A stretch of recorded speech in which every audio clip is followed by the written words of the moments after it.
A key lawmaker says he'll introduce a bill to ban the horseshoe crab harvest in New Jersey. On Monday, a panel that regulates commercial fishing failed to approve the continued ban on taking the crabs, despite evidence that shows a steep decline in a migratory bird that feeds on the crab eggs. Environment correspondent Ed Rogers has the story. Assembly Environment Committee Chairman John McKeon says he is drafting the bill banning the harvest.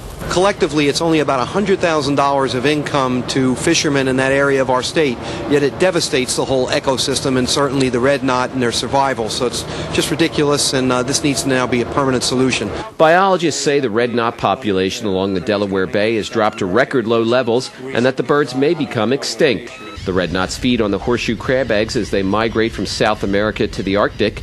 Biologists say the weight of the birds and the density of the crab eggs have also dropped.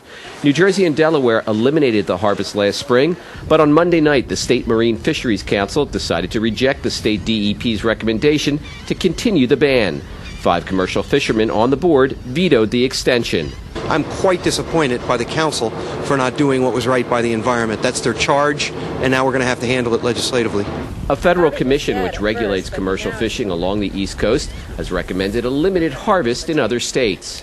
The horseshoe crab harvest usually begins in early May. Assemblyman McKeon believes he can get his bill introduced, approved by the legislature, and signed by Governor Corzine before then. Here in our own backyard, within our control, we're about to devastate an endangered species. Why wouldn't we move in this direction, particularly as I'm mindful of the commercial fishermen and the economies that go with this, but there's alternatives to using the type of bait that these horseshoe crabs are just used for.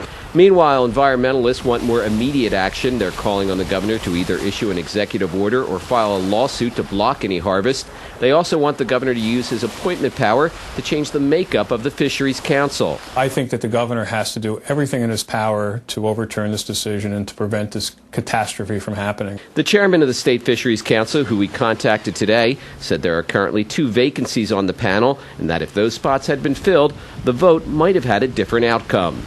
Ed Rogers, NJN News.